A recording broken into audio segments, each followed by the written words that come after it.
और ये पाकिस्तान की तारीख का हाईएस्ट इन्फ्लेशन रेट। क्या रीजन है इन्फ्लेशन के पीछे? क्या इन्फ्लेशन का ताल्लुक अनएम्प्लॉयमेंट से भी है, या आज से 100 साल पहले लोगों के पास पैसा बहुत कम हुआ करता था लेकिन उस पैसे की बड़ी कदर कीमत थी? और आज के दौर के लोगों के पास पैसा तो बहुत है लेकिन उस पैसे की वो वैल्यू नहीं। मतलब अगर आप 2023 में 500 रुपए की कोई शर्ट खरीदते हैं तो वही शर्ट 1960 में। इसके पीछे कौन लोग हैं?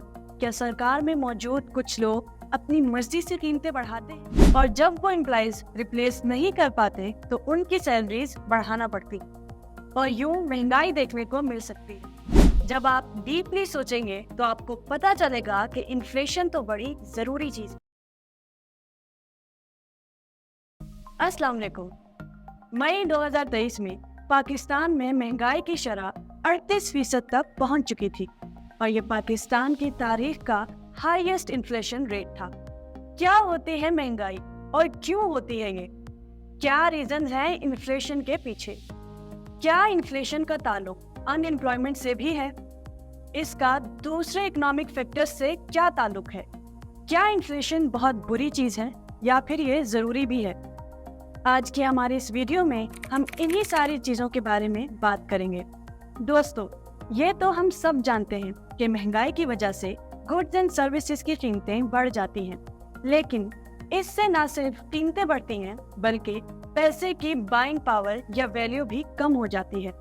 आपने सुना होगा कि पुराने दौर में या आज से 100 साल पहले लोगों के पास पैसा बहुत कम हुआ करता था लेकिन उस पैसे की बड़ी कदर कीमत थी। और आज के दौर के लोगों के पास पैसा तो बहुत है लेकिन उस पैसे की वो वैल्यू नहीं। 1960 में अगर आपके पास 2 रुपए होते तो 2023 में वो 500 के बराबर होते। मतलब अगर आप 2023 में 500 रुपए की कोई शर्ट खरीदते हैं तो वही शर्ट 1960 में आपको सिर्फ 2 रुपए में मिलती। इससे आप खुद अंदाजा लगाएं कि हमारे रुपए की वैल्यू इन 63 सालों में कितनी कम हो चुकी है। ये होता है इन्फ्लेशन का कमाल। लेकिन सबसे इम्पोर्टेंट सवाल ये है कि इन्फ्लेशन क्यों होती है? क्या वजह है कि साल हर साल चीजों की कीमतें बढ़ती जाती हैं? इसके पीछे कौन लोग हैं? क्या सरकार में मौजूद कुछ लोग अपनी मर्जी से कीमतें बढ़ाते हैं? ऐसा नहीं है दोस्तों। इन्फ्लेशन होने के पीछे बहुत सारे रीजंस हो सकते हैं, लेकिन यहाँ हम 5 रीजंस के बारे में बात करेंगे। सबसे पहला रीजन है इकोनॉमिक बूम, यानी किसी मुल्क की माशी हालत में बेहतरी आना। शायद आपको ये रीजन अजीब लगे लेकिन ये सच है दोस्तों। जब किसी मुल्क की इकोनॉमी बेहतर होती है तो लोगों के पास ज्यादा पैसा आता है और जब लोगों के पास ज्यादा पैसा होता है तो वो कोई भी चीज खरीद सकते हैं और वो किसी भी चीज को खरीदने के लिए ज्यादा पैसा खर्च कर सकते हैं, जिसकी वजह से चीजों की डिमांड बढ़ने लगती है। जब डिमांड बढ़ती है तो कंपनीज भी अपने प्रोडक्ट्स की प्राइस बढ़ा देते हैं ज्यादा से ज्यादा प्रॉफिट कमाने के लिए, क्योंकि उन्हें पता है कि खरीदने वाले ज्यादा हैं और यूं इन्फ्लेशन हो जाती है। इस तरह की इन्फ्लेशन को कहा जाता है डिमांड पुल इन्फ्लेशन। एक एग्जाम्पल के जरिए समझाने की कोशिश करूं। फर्ज करें एक सब्जी वाले के पास 2 क्वालिटी के सेब हैं, एक 100 रुपए और दूसरा 200 रुपए का, जिसकी क्वांटिटी उस सब्जी वाले के पास महदूद है।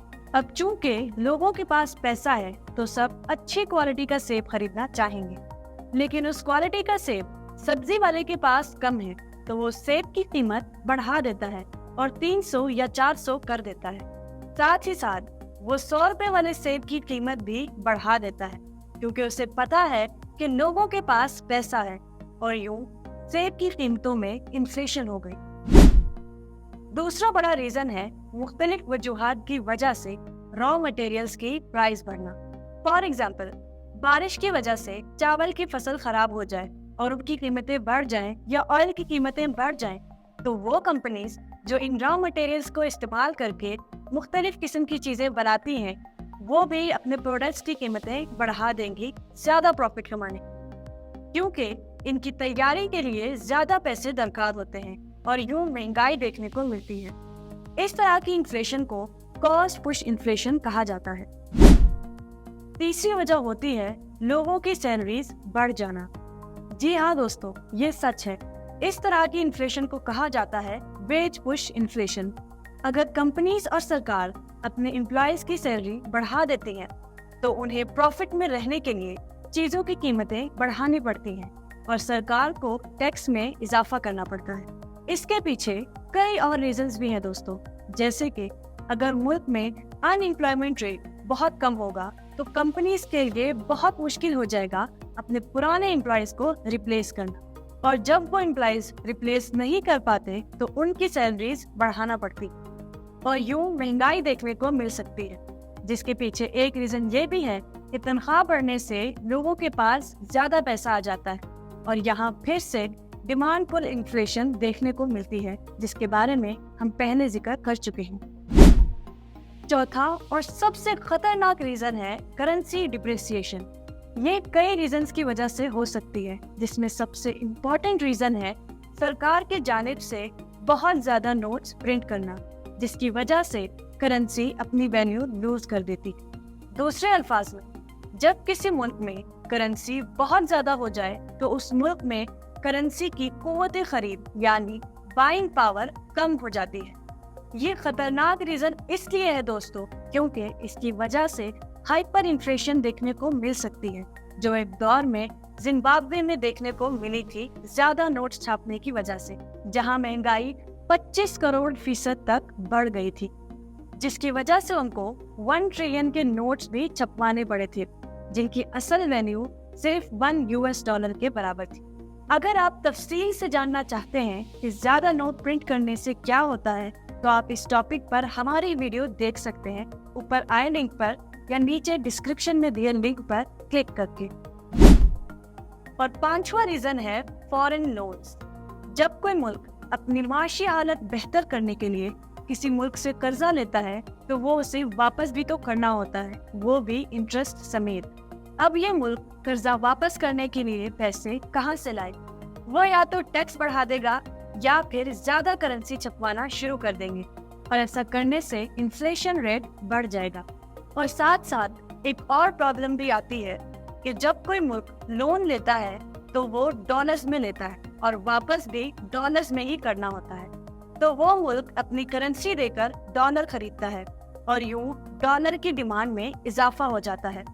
यूं डॉलर महंगा और उस मुल्क की करेंसी सस्ती हो जाती है और इस तरह से उस मुल्क में महंगाई हो जाती है, तो यूं दोहरा नुकसान होता है फॉरेन लोन लेने से।